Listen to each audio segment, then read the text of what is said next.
네, 은행심판 폐기물 처리 허가를 받으려는 자는 폐기물 처리 사업법이라고 했습니다. 폐기물 처리 허가를 받으려는 자는 사업계획서를 제출하여 적정 통보를 받아서 소정의 기간 내에 허가 신청을 하도록 되어 있다.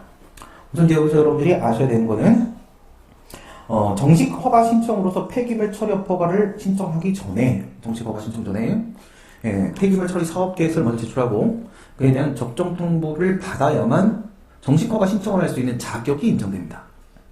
뭐가 인정된다? 신청권이 인정된다. 폐기물 처리 허가 적정 통보, 사업계획서에 대한 적정 통보를 받지 못한 사람은 정식 허가 신청을 할 수 있는 신청권 자체가 없어요. 신청권이 없으면 절차적 요건이 흠결되는 거기 때문에 행정청은 그에 대해서 각하 결정으로서 거부 처분을 하게 됩니다. 근데 그 거부 처분에 대해 불복할 수 있을까 없을까? 신청권이 없기 때문에 거부 처분이 성립이 안 돼요. 말이 거부 처분인 거고요. 거부 처분에 대한 불복도 안 됩니다. 먼저 뭐부터 받아야 돼? 적정 통보부터 받아야 되는 겁니다. 관할관청이 사업계획서에 대해서 부적정 통보를 한 경우 및 적정 통보를 하고도 정식 허가 신청을 거부한 경우에 폐기물 처리를 영위하기 위한 행정쟁송상 권리구제 수단에 대해서 논하시오. 그럼 부적정 통보라는 것은 적정 통보를 거부한 거죠. 그러면 적정 통보의 법적 성질부터 생각을 해보셔야 됩니다. 사업계획서가 적정해야 된다는 건요, 정식 허가의 요건 중 하나예요. 그렇겠죠? 사업계획서도 갖춰야 되고, 그에 따른 시설도 당연히 갖춰야 되고, 그러면 이건 폐기물 처리 허가의 요건 중 하나가 바로 사업계획서 부분에 대한 적정성입니다. 그러니까 이 적정 통보라는 것은 허가의 최종적 결정의 일부 요건에 대한 사전적 확인 행위로서 사전 결정에 해당합니다. 사전 결정. 이와 같은 사전 결정, 부분 허가, 그 다음에 가행적 행위, 이와 같은 단계적 행정 결정의 경우에 있어서는 전부 다 그 처분성이 인정이 됩니다. 처분성이 인정이 돼요. 사전 결정의 처분성을 인정하는 이유는 뭐냐면 그 행정행위의 구속력이 인정되기 때문에 그래요. 그러니까 일부 요건에 대해서 사전적으로 중국적 확인을 했어요. 중국적으로 이거 갖췄네 했는데 나중에 정식 허가 신청을 했을 때 그 요건을 못 갖췄네 하면서 거부하면 그건 무효예요. 무효예요. 그런 게 바로 행정행위의 구속력입니다. 그렇다면 그 요건의 범위 내에서는 이미 권리가 인정된 거나 마찬가지가 되는 거예요. 그래서 사전 결정은 처분성이 인정되거든. 그렇다면 적정 통보는 사전 결정으로서의 처분이야. 그럼 부적정 통보는 그걸 거부한 거예요. 그럼 처분에 대한 거부가 맞죠? 처분에 대한 거부고, 신청권은 사업계획서에 대한 적정 통보를 신청할 수 있다는 규정이 있어요. 폐기물 처리 사업법에. 그렇기 때문에 법규 명문상 신청권이 인정됩니다. 거부 처분 성립되겠죠. 그다음 이제 뒤쪽에서 적정 통보를 했는데 정식 허가를 거부했다. 그럼 이거는 폐기물 처리 사업 허가가 뭔지부터 생각해봐야 되겠죠. 공공사업 아닙니까? 사업, 그럼 공공사업, 공공사업이니까 특허입니다. 특허야. 그러면 그 허가 거부는, 특허는 형성적 행정행위로서 처분이죠. 처분에 대한 거부가 맞고요. 그 다음에 특허는 쌍방적 행정입니다. 특허는 100%예요, 100%. 허가는 100%는 아닌데, 특허는 100% 쌍방적 행정이에요. 얘한테만 독점적 권리를 주는 거기 때문에 신청 없이 독점적 권리를 줄 리가 없잖아요. 쌍방적 행정이니까 법규 해석상 신청권이 인정이 될 수밖에 없고요. 그 다음에 사업계획서 적정통보 받고 신청할 수 있다는 명문구조도 있어요. 또 폐기물 처리 사업법에. 그래서 법규상 신청권은 어떻게 봐도 인정이 됩니다. 거부처분 성립되죠. 그래서 똑같아요. 뒤에서 이에 대한 쟁송상 권리구제 방법은 이런 거 답 쓸 때는 앞에서 적정통보는 처분이다, 부적정통보는 거부처분이다. 그 다음에 폐기물 처리 사업법과는 처분이다, 그에 대한 거부는 거부처분이다. 한 다음에 방식은 똑같아. 방식은 똑같아. 어떻게 들어가면 돼? 심판 같은 경우에 있어. 이런 경우가 바로 그런 경우야. 뭐냐면 예를 들어서 앞에서 국립대학교 교원에 대한 재임용 탈락을 했다거나 아니면은 불문경고를 했다거나 이런 경우에 행정쟁송상 권리구제 수단은 이렇게 질문을 하잖아요. 그랬을 때 여러분들이 행정심판은 이렇게 제기하면 되고 가구제는 이렇게 있고 행정소송은 이렇게 제기하면 되고 가구제는 이렇게 있고 이렇게 쓰면 안 되거든. 왜냐면 거기에는 행정심판 전치주의가 적용되기 때문에. 그럴 때는 행정심판 전체에 적용될 때는 행정쟁송상 권리구제 수단은 이렇게 하게 되면 심판 절차와 소송 절차 사이에 관계를 여러분들이 맺어줘야 돼요. 행정심판 전치주의를 매개로 해서 관계를 맺어줘야 돼요. 그럴 땐 답을 쓸 때 어떻게? 먼저는 당사자 적격 인정된다라고 처리하고 간단하게 한 두세 줄, 그리고 나서 행정심판 전치주의 논의를 꽝! 은단 말이야. 꽝! 예, 원칙은 임의주의인데 예외가 필요주의인데 지금이 바로 거기에 해당하는데 이렇게 하고 행정심판 조치를 꽉 넣어. 그리고 나서 뒤쪽에 행정심판 고쳤을 거 아니야. 고쳤는데 왜 소송 제기하는 건데? 라고 하면서 행정심판 재결에 대한 불복 논의를 들어가야 돼. 왜 소송 제기하는 거예요? 기각됐으니까. 기각됐으니까. 그래서 기각 재결에 대한 소송을 제기할 수 있겠는가? 행정심판 재결에 대한 불복 논의를 해야 돼. 그런데 여기는 뭐냐면 이거는 행정심판 조치에 적용되는 케이스가 아니에요. 이럴 때는 그냥 각각. 그래서 행정심판 한쪽 라인, 행정소송 한쪽 라인. 그냥 이렇게 작성을 하게 되는 거예요. 그러면 이제 지금 이제 심판 얘기를 하고 있는 거니까 둘 다 똑같은 거예요. 거부처분 문제로구나. 이게 부적정 통보든 허가 거부든 둘 다 거부처분이니까 계속 우리가 얘기한 대로 거부처분 취소 심판 학설에 따르면 재처분 의무가 없죠. 재처분 의무가 없으면 무슨 이익이 발생해? 협의의 심판 이익이 없어서 각하 재결의 대상이 되겠죠. 판례에 따르게 되면 재처분 의무가 있죠. 그러니까 협의의 심판 이익이 인정돼서 본안 재결이 나올 수 있을 거고요. 다만 거기에는 강제수단이 없다. 강제수단이 없다고 해서 협의의 심판 이익이 주는 건 아닙니다. 네. 협의의 소이익이든 협의의 심판 이익이든 이와 같은 권리보호이익은 뭐라고 했어요? 권리구제 가능성이 확실한 경우에만 인정되는 게 아니라 권리구제 가능성이 전혀 없는 경우만 아니라면 인정이 될 수 있는 거예요. 따라서 재처분 의무가 존재하는 이상 그 피청구인 처분 정의 재처분 할 수도 있는 거잖아요. 절대 안 한다고 보장할 수는 없는 거잖아. 그러니까 협의의 심판 이익이 있는 거예요. 판례에 따르면 재처분 의무가 인정된다 해서 본안 들어갈 수 있다. 그리고 음행심판, 거부처분에 대한 음행심판 얘기할 수 있다. 여기는 원래 재처분 의무가 인정된다. 49조 2항. 여기에는 모두 있다. 강제수단도 있다. 하고 이제 최근에 서울 18일 개정 얘기해 주시면서 이제 행정심판법 개정안 시행되면 재처분 의무, 거부처분 취소 심판도 있다. 무효 심판도 있고 다 있다. 이제는 강제수단의 간접 강제도 이제 있을 것이다. 뭐 이런 얘기를 써주시게 되는 거죠. 중학교 출입문으로부터 직선거리 100m. 학교 등장하고 메다 들어오면은 200m 기준으로 가는 겁니다. 200m 기준으로. 그러니까 200m 안쪽이면은 학교 환경 위생정화구역 4쪽이 된단 말이에요. 4쪽이. 학교 환경 위생정화구역 내냐 바뀌냐 200m 안이냐 바뀌냐에 따라서 학교 환경 위생정화구역 내냐 바뀌냐에 따라서 학교 보건법이 적용되냐 안 되냐가 달라진다고. 지금 100m니까 학교 보건법에 적용을 받는 그런 상황이 되는 거고요. 거기에 위치한 상가 건물의 소유자가 당구장 또는 PC방 유치를 통한 임대이익을 목적으로 관할 교육청에 금지 해제를 신청을 했다. 학교보건법에 따르게 되면 원칙적으로 학교 환경위생정화구역 내에서는 PC방 당구장 못함. 그러면 이 금지를 해제한다는 것은 뭐가 되는 거야? 예외적 허가. 예외적 허가 되는 겁니다. 예외적 허가를 신청을 했다. 예외적 허가는 무조건 재량입니다. 더 이상 사회적으로 유해하지 않는가? 이 사건에 있어서는 더 이상 사회적으로 유해하지 않는가 여부에 대한 판단은 행정청의 재량이 될 수밖에 없는 거예요. 이를 거부를 하였다면 임대업자의 청구인 적격이 인정이 되는가? 이것도 왜 음행심판입니까? 거부처분에 대한 취소심판 앞에서도 있었죠.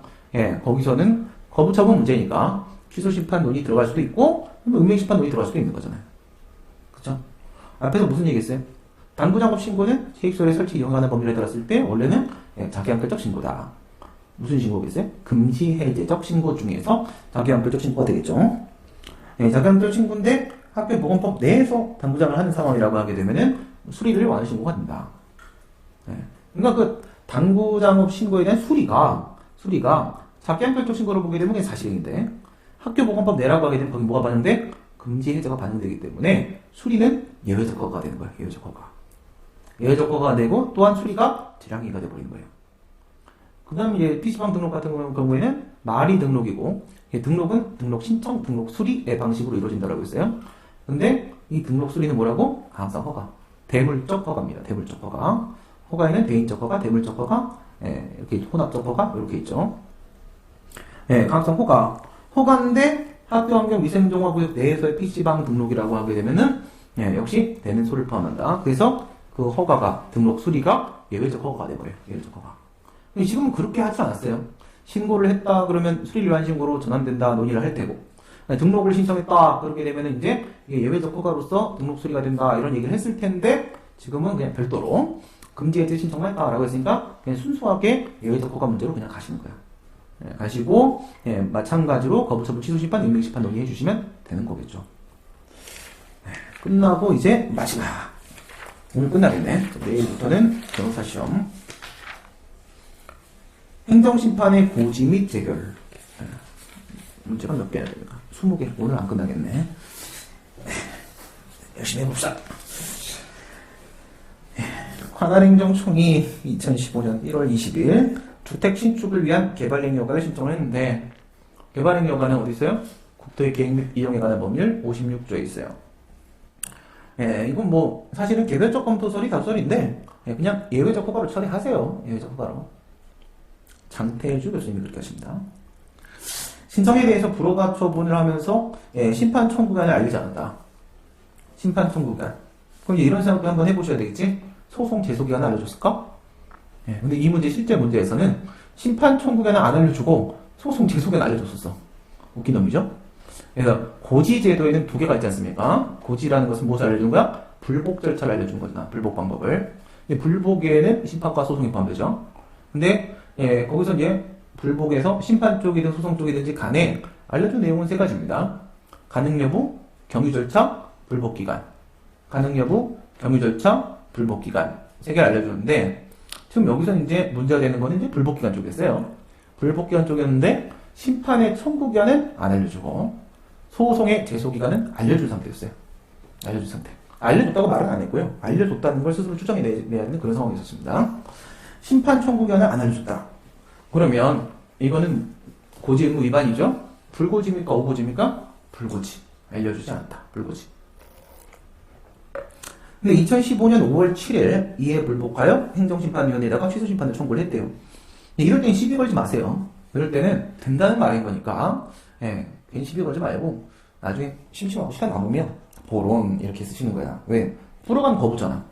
그쵸? 분명히 개발행위 허가는 허가, 예외적 허가 이쪽에 이제 해당 특가라고 보사도 있고 어쨌든 처분이고 처분에 대한 거부고 분명히 쌍방적인 행위이기 때문에 신청권이 있는데 거부처분 맞거든. 거부처분 맞는데 거부처분에 대한 취소심판을 제기하였다고? 왜 그랬을까? 막 이러면서 제처분 이유가 없는데? 막 이런 거 쓰면 안 돼요. 왜? 했다고 했잖아. 그죠? 했다고 했으면 그냥 한 겁니다. 되는가? 이렇게 질문 안 했잖아요. 되는가? 이걸 질문한 게 아닙니다. 그래서 거부처분에 대한 취소심판의 가능성, 즉 협의의 심판이 인정되는가? 이 논의는 핵심이 아니에요. 이런 건 뒤에다 쓰고 싶으면 쓰고 말고 말고. 지금 핵심은 뭐예요? 청구기한입니다. 청구기한. 5월 7일이라고 하게 되면은 뭐 취소심판이든 운명심판이든 간에 90일 아니겠습니까? 이 친구는 알고 있잖아. 그러니까 90일이니까 1월 22일부터 하면 초일 불산일, 그러면 1월 23일부터 잡아가지고 2월달 껴있으니까 좀 애매꼬름하는 부분이 없지 않습니다. 그러나 항상 시간은 여유있게 줄 거예요. 그런 거 시스템 개선하게 만들지 않아. 그러면 1월 23일부터 잡아가지고 이제 가면은 2월, 3월, 4월, 5월 7일이면은 충분히 너끈히 넘어갔죠? 90일 너끈히 넘어갔습니다. 그러니까 안날에 90일 잡아버리면 이미 청구는 지나간 거예요. 과연 지나간 건가? 청구는 경과된 것이다. 근데 뭐래? 다음날 처분이 있은 사실을 알게 되었음을 전제로 한다. 안날을 줬죠. 그럼 안날은 뭐야? 그럼 이렇게 하면 안 되네. 1월 23일이니까 거기서부터 초일불산이 들어가야 되네. 그죠? 그래요. 1월 23일 날 알았대.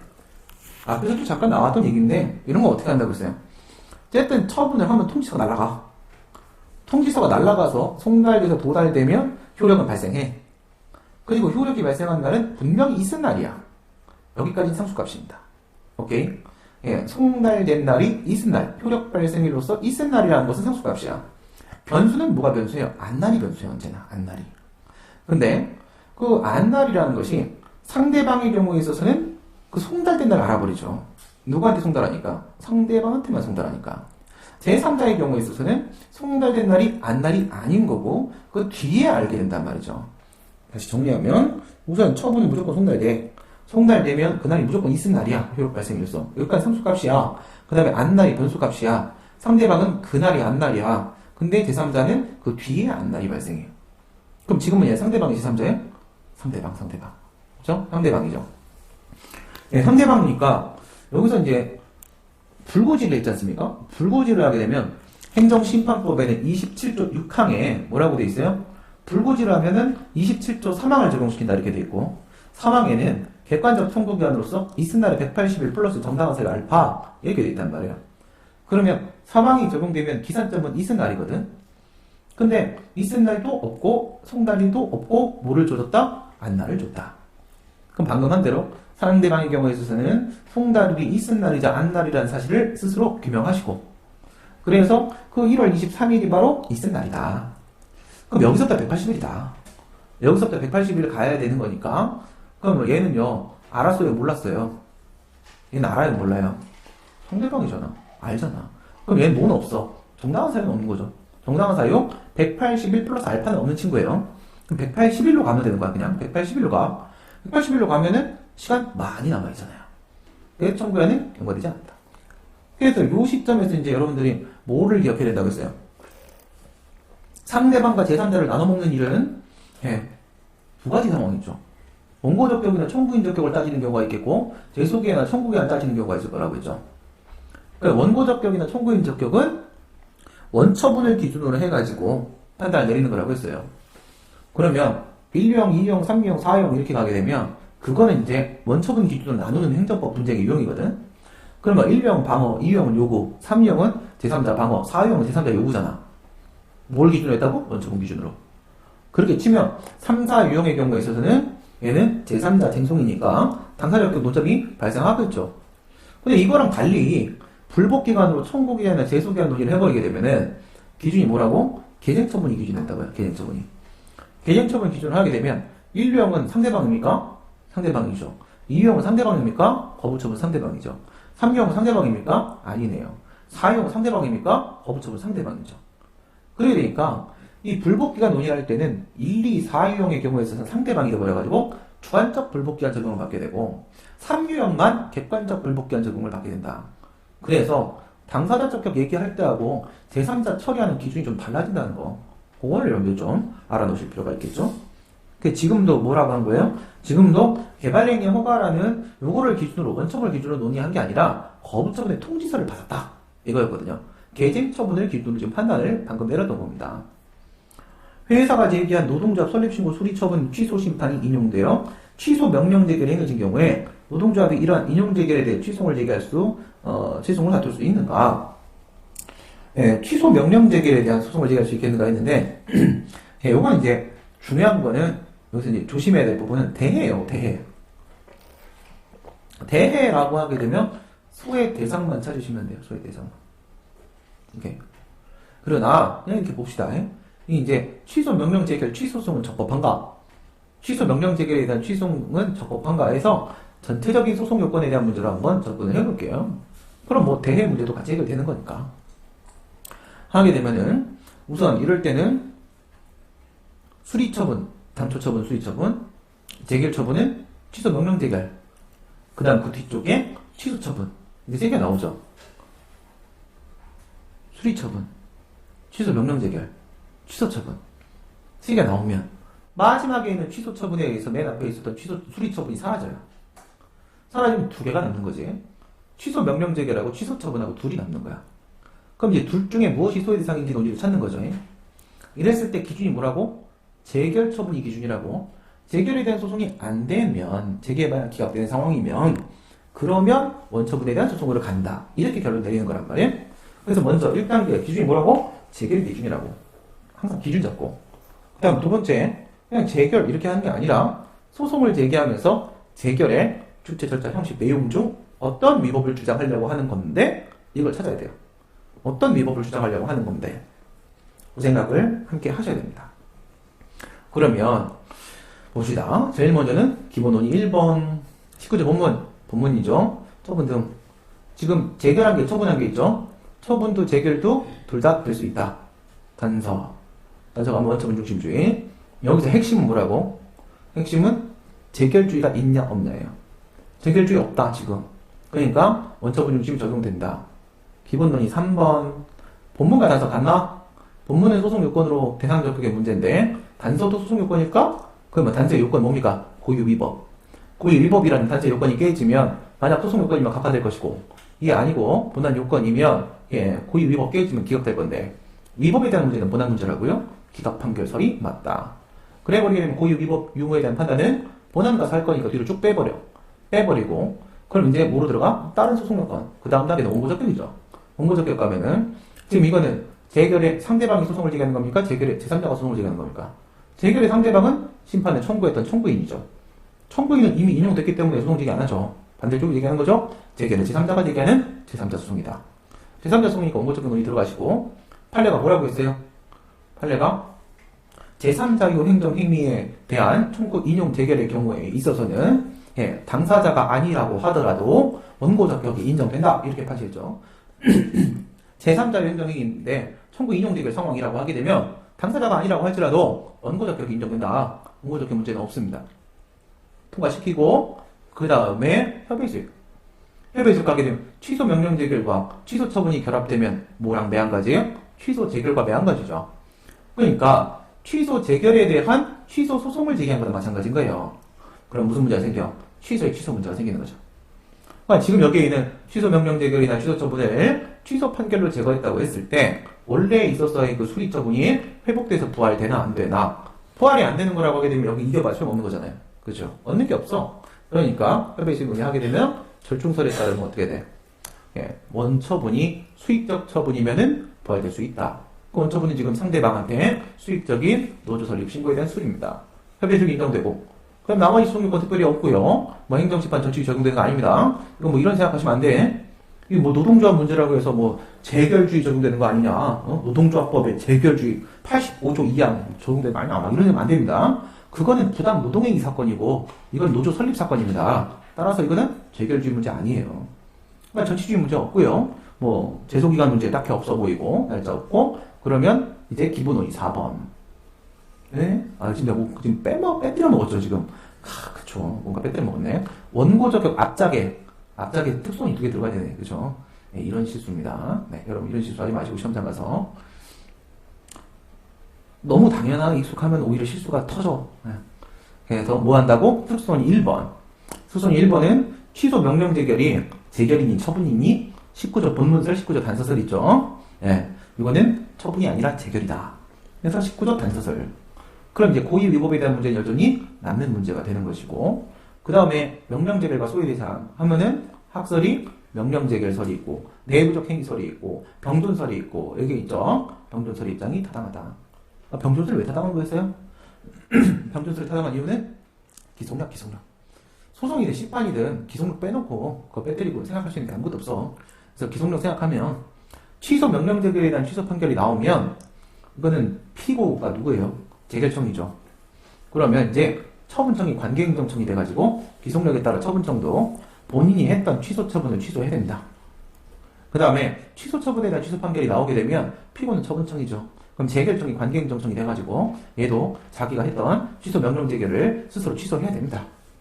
이건 불가 변력과 관계없습니다. 취소 판결 때문에 취소하는 거니까. 네.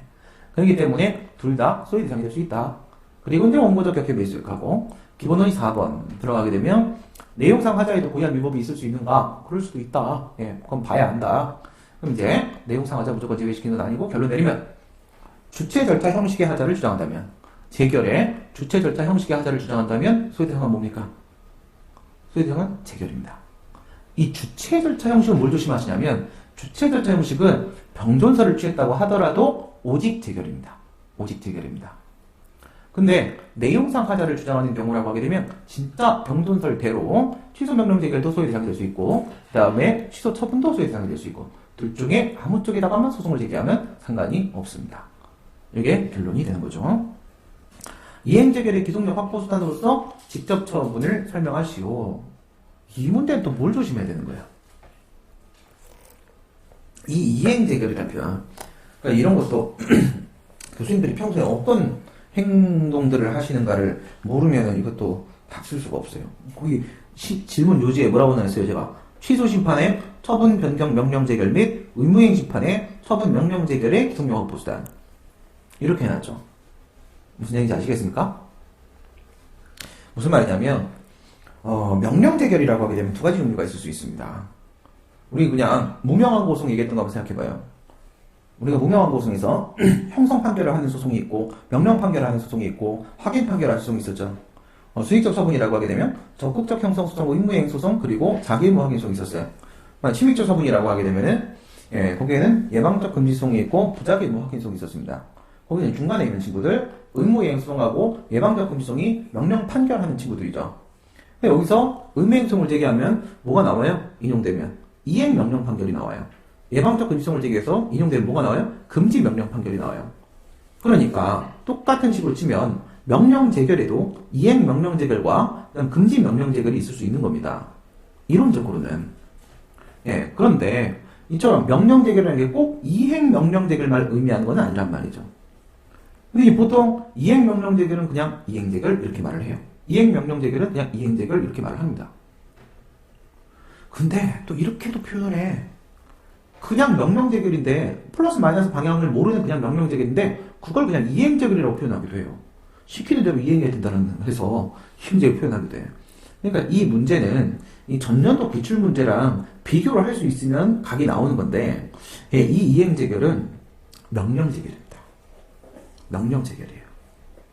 그래서 이제 이렇게 보는 것이 우선은 이제 맞기 때문에 제가 답을 그렇게 쓰고 교수님한테 보내서 어떻게 생각하십니까? 근데 잘 풀었네. 이건 이행 명령 재결만 하는 게 아니라 명령 재결 전체를 놓고 말하는 거야.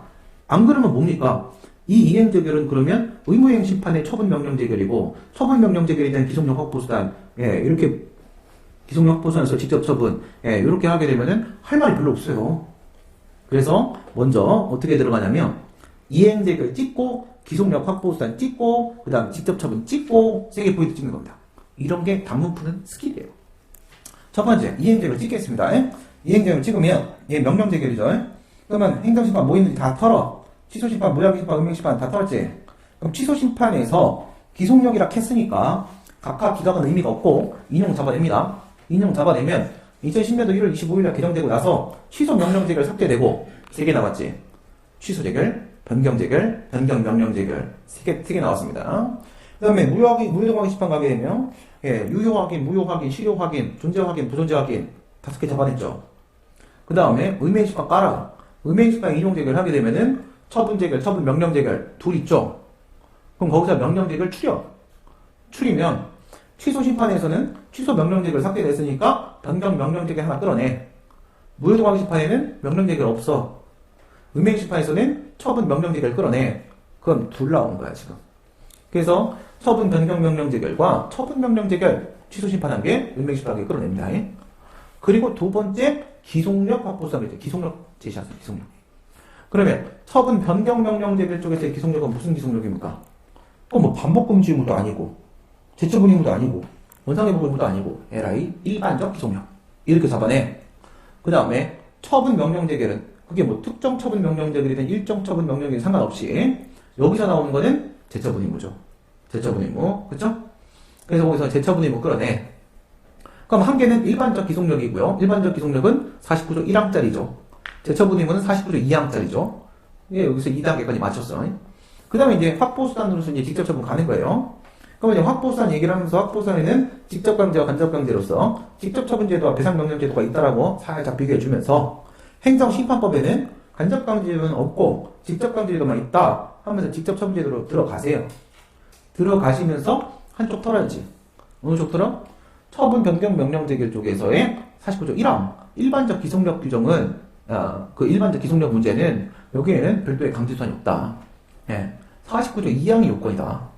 그쪽 털고 마지막 한 개 남아. 한 개 남으니까 의무이행 심판에서의 처분 명령 재결에 따른 기속력으로서 재처분 의무 쪽에 직접 처분 제도가 있는 것이다. 하고 나서 이제 직접 처분 제도에서 쭉 깔아주시면 되는 거야. 그럼 1, 2, 3 찍고 들어가는 방식. 단문이 더 어려워 사회보다. 그죠? 그 다음 거부 처분에 대한 의무이행 재결 또는 취소 판결이 확정되었음에도 불구하고 행정청이 그 재결 또는 판결 취지에 따른 처분을 하지 아니하는 경우에 당이 재결 또는 판결의 실효성 확보 방안에 관하여 소술하시오. 이래버렸죠. 네. 그러니까 이거예요. 지금 읽은 게 바로 전년도 문제야. 방금 푼 게 바로 다음의 문제예요. 그냥 기출을 알고 있어야 돼. 그럼 보세요. 전년도 문제에서 거부처분에 대한 의무이행 재결이라고 했잖아요. 그냥 거부처분 취소 판결 확정이라고 했잖아요. 왜 의무이행 재결에는 확정 연필이 왜 안 나와? 재결은 확정을 요하지 않잖아. 효력 발생에 있어서. 그러니까 여기는 그냥 재결. 그리고 이제 판결은 확정이 돼야만 효력 발생, 확정 연필을 꼭 넣었어. 근데 만약에 그 다음에 14년도 문제가 이게 진짜 이게 의무이행 재결, 처분 명령 재결 상황이라고 한다면 수익적 처분 쪽만 겨냥하는 거, 의무이행 심판 쪽 문제라고 한다면 전년도 문제를 그냥 딱 반토막 낸 거예요. 그럼 아니겠지. 그죠? 아니겠죠. 어떻게 전년도 문제 그대로 반토막 해갖고 그대로 재탕 쳤다? 그건 아니거든요. 그러니까 여기서 의무이행 재결이라는 표현은 안 썼고 처분 명령 제기라는 표현 안 썼고 이행 명령 제기라는 표현 안 썼고 그냥 이행 제결 이래 버리잖아. 이행 제결. 그러니까 이거는 명령 제결이로구나.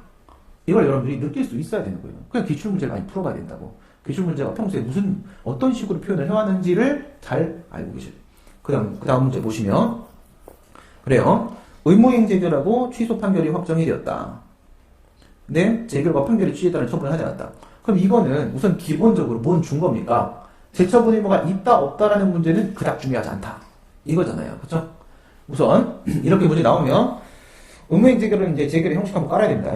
의무이행 제결의 형식 깔아가지고 명령 제결과 형성 제결 해갖고 명령 제결이 원칙이고 형성 제결이 예외다. 1단계문이 깔아요. 뭐 특정 처분, 일정 처분 쓰려면 쓰고 말려 말고. 그래서 이제 원칙이 처분 명령 제결이죠. 그리고 나서 재처분 의무가 49조 2항에 있다. 바로 연결시킵니다. 그 다음에 거부처분에 대한 취소 확정 판결 같은 경우에는 30조 2항에 재처분 의무가 있죠. 여기까지는 큰 문제가 없어요. 여기 이제 뭐 빼버렸어요? 뭐 빼버렸어요? 거부처분 취소 심판 빼버렸잖아요. 그죠? 빼버리고 의무이행 심판만 지금 밀고 들어간 거잖아. 그러니까 재처분 의무는 있다는 전제 깔고 그 다음 논의 전개하라 이거죠. 그래서 들어갔습니다. 그리고 나서 이제 재결과 판결의 취지에 따른 처분은 이제 재처분인데 이걸 하지 않았다. 그럼 여기 이제 두 가지 걸리죠. 뭐가 걸리는 거야? 재결의 판결에 따른 취지를 하지 않았다라는 말은요. 재처분을 거부부작에서 아예 안 했다가 있을 수 있죠. 그 다음에 판결의 취지에 따른 재처분하는 건 아니다. 두 가지가 있을 수 있는 거잖아. 그렇죠? 뭐라고? 적법한 재처분. 적법한 재처분에서 재처분이 깨질 수도 있고 적법한이 깨질 수도 있는 거란 말이죠. 그래. 그러면 두 가지의 상황을 우선 깔아놔요. 재처분을 전혀 하지 않은 경우일 수도 있고 그 다음에 적법한 재처분을 하지 않은 경우일 수도 있다. 알았지? 그 다음에 실효성 확보수단. 이건 이제 기속력 확보수단 말하는 거잖아요. 강제수단. 그래갖고 행정심판 쪽에는 이제 직접 강제 제시하고 그 다음에 소송 쪽에서 이제 간접 강제 제시를 한단 말이야. 그랬을 때 거기 요건이 달라지잖아. 무슨 요건이 달라져? 간접 강제 같은 경우에는 방금 전에 그거예요. 적법한 재처분이 깨지면 둘 다 간접 강제 신청이 되는 거야. 재처분을 아예 안 했거나 아니면 위법한 기속력에 위반되는 재처분을 했거나 둘 다 간접 강제 신청이 되죠. 앞에서 두 개 분리해놨잖아요. 경우에서 그죠? 근데 직접 강제는 어때? 판례에 따르면 직접 강제는 요건이 강화가 되기 때문에 전혀 재처분을 하지 않는 거는 직접 강제 신청이 되는데 근데 기속력에 위반되는 재처분은 직접 강제 신청이 안 된단 말이에요. 그럼 기속력에 위반되는 재처분이 나왔다. 그럼 또 거부가 나온 거잖아. 그럼 뭐 해야 돼요? 이거는 기존의 거부처분과 다른 거부처분이거든요. 그러니까 재심판 청구 금지 적용 안 되니까 또 행정심판 갈 수도 있고요. 그렇지 않고 소송으로 갈 수도 있는 거예요. 이거는 강제수단 처리하는 문제가 아니라 다시 쟁송 제기해야 되는 상황인 거거든요. 그거를 비교를 해주셔야 되는 거죠. 그러니까 재결이나 판결의 취지에 따라 처분하지 않았다는 것은 상황이 두 개가 있을 수 있는데 간접관계는 둘 다 걸칠 수 있고 직접관계는 한쪽만 걸치는 거고 한쪽 위법한 재처분의 경우에 있어서는 강제수단 처리 안 된다. 이걸 비교를 해보라고 한 겁니다. 그 다음 문제 하자인행 거부처분에 대한 행정심판법상의 권리구제수단. 뭐 이거는 지금 한 100번 나왔네. 그쵸? 거부처분 취소심판, 학설 판례, 재처분 의무 인정되고 안 되고 인정시켜봐야 강제수단 없고 의무행심판 들어가면 의무행 재결의 형식 쭉 깔고 거기서 처분 재결은 필요 없고 처분 명령 재결 쪽에서 재처분 의무가 부과가 되는 것이고 그 다음 뒤에다가 강제수단 살살 깔아주시고 이건 뭐 너무 많이 얘기했던 거고 집행정지와 임시처분은 뭐라고요? 권리구제수단 그러면 불복 방법과 가구제까지 포함하는 건데 가구제 좀 털고 가자 이 얘기를 한 거죠. 불복 방법으로 본체 쟁송 심판에 대해서만 집중 검토하시면 되는 겁니다. 지금 계속 여러분들에게 보시다시피 문제를 유사한 문제들 지금 계속 보고 있잖아. 보면서 뭘 느껴야 돼요? 아는 게 중요한 게 아니다. 이걸 느끼셔야 돼요. 알아봐야 소용없죠. 내용 다 알고 있으면 뭐 할 거야? 뭘 써야 될지 각을 못 잡으면 점수를 뽑아낼 수가 없다는 거죠. 그래서 토막살이 연습을 하는 겁니다. 계속 반복을 하는 거예요. 지방토지수용회사가 일반 산업단지 개발 사업을 위해서 행한 토지수용 재결에 의해 토지를 수용당한 자가 중앙토지소유의 이의재결에 대해서 취소청을 제기하는 경우에 소유대상과 피고를 검토하시오. 이거 지금 뭘 얘기하려고 하는 거예요? 토지 수용 재결이 나오게 되면 토지취득보상법 제50조에 따라서 내용을 두 개라고 했죠? 수용 재결한 게 보상 재결한 게 있는데 근데 수용 재결이든 보상 재결이든 간에 행정심판을 청구하는 것은 중토위의 이의 신청 똑같다. 물론 이제 인용될 때의 상황은 좀 다르지만 제기하는 건 둘 다 그냥 이의 신청이에요. 그냥 이의 신청. 항고심판이고. 근데 이제 소송이 달라지잖아요. 소송이 수용 재결에 대한 소송은 빼뜨리지 마 하는 거니까 취소입니다. 보상 재결에 대한 소송은 취소송 제기하면 무한반복 게임 나온다고 했잖아요. 그래서 보상금 증감 청구, 증액 청구성이죠. 근데 지금 여기서 소송을 뭘 제시했어요? 취소송을 제기했잖아요. 취소송을 제시했으니까 이건 보상 제기를 불복 아니고 수용 제기를 불복이다. 이것도 잡아내야 되는 거예요. 잡아내고 빨리 잡아내고 필요한 것만 쓰는 겁니다. 필요 없는 거 써봐야 점수 안 되고 요즘 교수님들이 성질이 날카로워져가지고 쓸데없는 거 쓰면 자꾸 감점을 해요. 그러니까 이건 좀 정확히 잡아내야 됩니다. 그러니까 수용 제기에 대한 불복이지. 그럼 이제 뭔 생각해야 돼? 아니 수용 제기 빼뜨리지 마. 방어하라. 그리고 청산하라. 이렇게 해서 행정심판으로 이 시점을 갔는데 또 소송 왜 제기하냐? 이게 왜 제기하겠어요? 기각됐으니까. 그죠? 기각됐으니까. 그러면 이제 뭔 거야? 행정심판이 제기를 기각 제기를 나온 상황에서 소송을 들어갈 때 대상과 피고 찾는 거죠. 만약에 소외 대상이 처분이라고 하게 되면은 피고는 지토이. 소외 대상이 만약에 재결이라고 하게 되면은 그때 피고는 중토이. 이렇게 될 거 아니겠습니까? 독립 변수는 소외 대상, 종속 변수는 피고 적격. 대상 찾으러 가는 거죠? 기본론이 1번 둘 다 깔아버리고 처분하고 들어가고 모두 다 된다. 토지 수용 재결하고 이의재결이죠. 그 다음에 기본론 2 들어가시죠. 기본론 2 들어가시게 되면 원처분 중심주의 들어가는데 여기서 이제 문제가 생기죠. 뭘 얘기해야 돼? 구법과 신법의 비교를 들어가야죠. 구법 강제로 빼뜨리는 거는 공공용지 등의 취득 및 소시 보상의 특례법이 아니라 구법 중에 토지 수용법 쪽이라고 했습니다. 강제로 빼뜨리는 거는. 그래서 토지 수용법 구법하고 지금의 토지 취득 보상법 비교하는 거죠. 그래서 구법에는 뭐가 있었어? 재결주가 있었잖아. 그 얘기해야지. 그래서 기본론이 2번에서는 재결주의가 없다. 이거 쓰는 게 핵심이라고 했잖아. 만약 재결주의 있으면 논의는 거기서 끝이에요. 재결이란 소송을 제기하면 된다. 이렇게 하는 거란 말이야. 그래서 구법엔 재결주의가 있었는데 지금 재결주의 없다. 그러면 19조 단서 일반법 적용되는 것이고 원처분중심 간다. 그 다음에 기본론이 3번에서 기각 판결설의 입장이 타당하다 처리하시고 인용 재결이 아니니까 특수성의가 없습니다. 특성이 없고 바로 기본론이 4번 내용상 하자가 고의한 위법 내용의 하자에도 고의한 위법 있을 수도 있다. 알죠? 그럼 이제 결론 때리러 가. 만약 이 친구가 이의 재결, 즉 재결처분에 주절형의 하자를 주장을 하고 있는 거라고 하게 되면 이 재결 취소를 제기하면 되고 피고는 중토이. 내용의 하자를 주장하는 거라고 한다면 원칙적으로는 원처분, 즉 토지수용 재결에 대한 취소를 제기되고 피고는 지토이다. 다만 뭔 일이 발생할 수 있다. 이런 중토에 갔더니 땅을 더 빼서 추가적 불이익. 중토에 갔더니 토지수용 재결의 위법은 위법인데 갑자기 예외적 기각이 합시고 사정직을 때렸어. 그 다음 세 번째 중토에 갔더니 행정심판 과정에서 지방토지수용위원회가 갑자기 처분사를 바꿔버렸어. 이렇게 해가지고 추가적 불이익 사정재결 사추변의 문제라고 하면 예외적으로 재결에 대한 소송을 제기할 수도 있다. 그러면 소외 대상은 이의재결 예외적으로 그럴 때는 이제 피고는 중토의 이렇게 깔리는 거죠.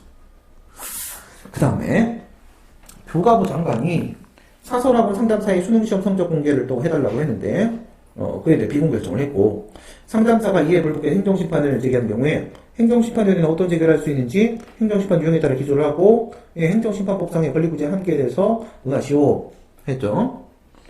이거 너무 많이 했죠. 툭툭 치고 넘어가면 되죠. 거부처분이죠. 비공결정.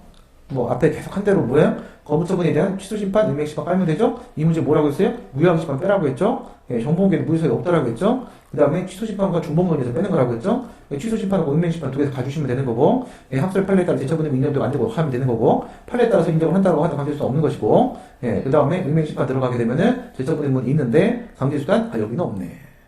50조 1항 단서 직접 강제, 직접 처분이 안 되는 상황이다. 이렇게 해가지고 심판의 유형은 취소심판하고 의명심판 까시고요. 각각에 있어서 나올 수 있는 재결을 쭉 깔아. 그럼 이제 공통적으로 각하고 그냥 깔고 그럼 취소심판 쪽에서 나올 수 있는 것들 부분 공개 재결은 안 된다고 했죠. 부분 공개 명령 재결 포함해가지고 거부처분 취소 재결과 함께 깔고 그 다음에 의명심판의 재결 형식 쭉쭉쭉 깔고 방금 얘기한 권리구제 한 개 깔고 이렇게 하면은 끝나는 문제죠. 물론 이제 뭐 어저께 얘기한 대로 변상금 규정을 넣어야 된다, 형사벌칙 규정을 넣어야 된다 이런 것들이 좀 더 추가가 되면 점수가 한 2점 정도 올라갑니다. 2점이면 당락이가 좀 돼요. 당락이 그죠? 아무리 나누기 해도. 그 다음에 지방공무원이 부주의로 동별 계속 똑같은 거. 이 불문경고 다시 안 읽어도 되죠? 불문경고 예외적으로 형식적인 적 인정되는 친구죠. 일단 5번은 반복되겠다 그죠? 그래서 형식적인 장래 위헌 방지 측면에서 표창 공적에서 제외시켜버리게 되니까 장래 위헌 방지 필요의 측면에서 처분성 인정을 시키죠. 그래버리면 뭐가 되는 거라고 했어요? 그래버리면 공무원에 대한 불이익처분이 되는 것이다. 공무원에 대한 불이익처분이 돼버리게 되면 지방공무원법 20조 2에 필요적 전심에서 규정이 있다. 소청심사 안 거치면 소송지결 수 없다. 이 뭐 살짝 해줘. 특별행정심판 절차다. 행정심판법 4조이랑 연결시켜 주시면서 이건 행정심판 전치 적용된 케이스다 라고 하고 뭐라고 이럴 때 아까 얘기했던 거 빵! 행정심판 전치 빵! 던져. 원칙은 임의적인데 임의주의인데 예외가 필요주의다. 지금이 바로 그것이다 해갖고 필요주의를 딱 깔아. 그리고 나서 이제 소송 가는 거죠. 왜 소송관이 기각됐으니까. 기각됐으니까 라고 하면서 기각재결이니까 기본 논의만 1, 2, 3, 4 쭉 깔아갖고 방금 한 그 기각재결하고 똑같은 거예요. 똑같이 주체자체 형식이면 될 것이고 내용이라고 하게 되면은 내용이라고 하면 원칙적으로 안 되는 것인데 기각재결이니까. 기각재결이 뭐라고? 원처분을 그대로 지지하는 재결이기 때문에 원처분에 하자가 있으면 기각재결에 하자가 있으면 그건 원처분의 하자를 그대로 답습한 거예요. 그렇죠? 그런데 3개. 뭐 초과불이, 사정재결, 자주변 이거 까는 거죠. 그 다음 거 한 개만 더 합시다. 10번까지 할까요? 관할행정청이 같은 노선에 대해서 대규모 운송사업자에게 시외버스 운송사업 면허를 했대요. 버스 면허는 뭐예요? 특허. 그래서 특허죠. 그래갖고 해당 노선에서 운송사업을 영위하던 기존 운송사업자가 위 면허의 취소를 관한 행정심판을 제기했다. 취소심판이네요. 몇 명입니까? 3명이지 3명. 그쵸? 기존 업자가 신규 업자에 대한 면허에 대해서 취소심판에 들어갔으니까 제3자 방어쟁송이죠. 제3자 방어쟁송. 3명이죠. 그럼 뭘 주목해야 되는 거야, 여기서는? 원처분이 제3자효 행정행위네. 이걸 주목해야 되는 거죠. 원처분이 제3자 행정행위네. 취소를 구했는데 인용재결에다 그냥 보통 인용재결 그러면 전부 인용입니다. 보통 인용 그러면 전부 인용입니다. 일부 인용은 고려하지 않습니다. 신규 업자가 무엇을 대상으로 어떤 쟁송수를 여기는 이제 유치 짬뽕으로 뭐 하나가 들어갔어요. 짬뽕 먹고 싶죠. 뭐가 쟁송. 왜 쟁송? 심판과 소송 이렇게 가는 거죠. 그래가지고 지금 이제 취소 재결이라는 인용 재결이 나왔지 않습니까? 근데 행정심판법 51조에 보면 뭐라고 되어 있어요? 심판의 대상이 됐던 처분이나 부작위와 그 재결에 대해서는 심판을 제기할 수 없다. 그러잖아요. 쟁송은 심판과 소송인데 51조의 재심판 청구 금지를 가지고 심판을 털어버리고 소송 한 개만 남는 거지. 그렇죠? 그래서 소송을 제기할 수 있는가 들어가면은 처분 취소 재결에 대한 소송 가능성이죠. 그럼 생각해봐. 맨 처음에 뭐가 있어요? 면허 처분. 두 번째 뭐 있어요? 취소 재결. 세 번째 뭐가 나올 수도 있어요? 취소 처분. 그러나 맨 마지막에 있는 취소 처분은 재결이 형성 재결이니까 관련된 통치. 처분이 아니다. 그럼 둘 남죠? 뭐랑 뭐야? 처음에 면허 처분, 두 번째 취소 재결. 근데 앞에 있는 면허 처분은 어떻게 돼요? 취소 재결에 의해서 제거당했죠. 그럼 한 개만 남아있죠. 취소 재결. 그러니까 취소 재결에 대한 취소를 제기할 수 있게 된가만 하면 되는 거야. 그렇죠? 취소 재결에 대한 취소를 제기할. 그러면 무엇을 대상으로? 여기도 또 대상만 물었네. 대상만 물었지만 우리가 이제 그냥 소재기의 가능성 이래버리게 되면은 아까랑 마찬가지로 가는 거예요. 기본론이 1번 여기는 이제 처분과 재결과 모두 되는 건데 지금은 재결도 될 수도 있고 그리고 나서 기본론 2번 여기는 특별히 여객자동차우수사법에 재결주의 없네. 원처분 중심주의. 기본론이 3번 원처분 중심 여부는 판결 기각 판결서를 타당하다 처리하시고 특수론이 1번만 들어갑니다. 형성재결이니까 특수론 1번 인용재결과 소요대상 19조 본문서 단서를 타당하다 처리하시고 원고적격 아까랑 똑같습니다. 제3자의 행정행위의 경우에 있어서 청구 인용재결의 경우에 있어서 당사자가 아니라고 할지라도 원고적격 인정된다 처리하고 그 다음에 협의 소일 이건 정말 대놓고 취소의 취소네요. 취소의 취소 이 면허 처분은 상대방한테 수익적이니까 이 취소 재결을 제거해버리게 되면은 처음으로 돌아가가지고 면허 처분이 부활할 것 같다. 그럼 협의 소익 인정된다. 기본론이 4번 내용상하자와 고의한 위법 논의에서 내용상하자에도 있을 수도 있다. 결론 주체절자 형식이라고 하게 되면 재결 취소 가능하고요. 그 다음에 내용이라고 하게 돼도 또 가능하네요. 그렇죠? 전부 인용 재결은 그 원처분이 제3자효 행정행위인 경우에 있어서 그 고의한 위법이 인정될 수 있으니까 주절형이든 내용이든 재결에 대한 취소를 제기하면 전부 다 인용 판결이 나올 것이다. 이 다음 거는 되게 간단무식한 건데 이건 진짜 완전 밑에 그거 참 얼마나 내가 유치하다고 생각했으면 지방공시라고 썼는데요. 지방고시. 이 2002년인가 3년인가까지 지방고시가 있었죠. 지방고시. 지금 행정고시를 통합했죠. 지방고시였던데 이 얼마 유치해? 이땐 지방고시, 행정고시 문제 따로 냈고 유흥 음식점 업자가 위생불량을 이유로 1개월의 영업정지금을 받았고 이에 불복해서 행정심판을 거쳐 행정소송을 제기했으나 이미 1개월의 영업정지 기간이 만료된 경우에 법원은 어떤 판결을 해야 될 것인가 이렇게 들어갔는데 완전 유치 짬뽕인 게 뭐냐면 영업정지 기간이 경과됐다는 법은 협의의 조약이잖아요. 그래서 정지기한 경과에 따른 처분의 효력성을 효리상의 효리 그래가지고 협의의 문이 들어가지고 가중요건 규정이 있으니까 인정될 수 있다. 이렇게 처리되는 부분인데, 그런데 여기 유치 짬뽕을 뭐가 들어가 있어요? 행정심판을 거쳐. 이게 들어가 있는 거야. 행정심판을 거쳐. 그러니까 답안이 아주 쓰레기가 되는 거죠. 예, 어떻게 해야 돼? 맨 처음에 소외 대상 얘기를 꺼내면서 행정심판은 거쳤는데 왜 소송기간이 너? 이거죠? 근데 또 왜 원처분이 영업정지다 소송기간이? 이거 얘기하느라고 기각됐으니까. 이거예요. 기각됐으니까. 이거는 지금 행정심판 전치주의가 적용되는 케이스가 아닙니다. 임의주의인데 지가 알아서 거친 거야. 지가 알아서 거쳤는데 기각됐으니까 소송을 들어가는 거잖아요. 그러니까 소재기의 적법성 얘기를 하면서 젤로 먼저 뭐부터 깔아야 돼? 기본은 1, 2, 3, 4 쭉 깔아. 기본은 1, 2, 3, 4 쭉 깔고 이놈아는 지금 내용의 하자를 주장을 하고 있는 중이기 때문에 그래서 원처분에 대한 소송을 제기한 것이다. 이렇게 들어간단 말이야. 오케이? 그런데 여기서 이제 기본론이 1, 2, 3 쓰고 4가 들어가기 중간에 다른 소송 요건들이 들어가잖아요. 그렇죠? 기본론 1, 2, 3 다음에 4가 들어가기 전에 중간에 다른 소송 요건이 들어갈 때 걷다가 원고적 경우 특별히 문제가 없고 그리고 나서 협의에서의 그 가중요건 논리가 빵빵빵빵 들어가야 되는 거야. 답안이 아주 쓰레기가 되네 이거. 그렇죠? 문제를 쓰레기 내셔가고 그래요.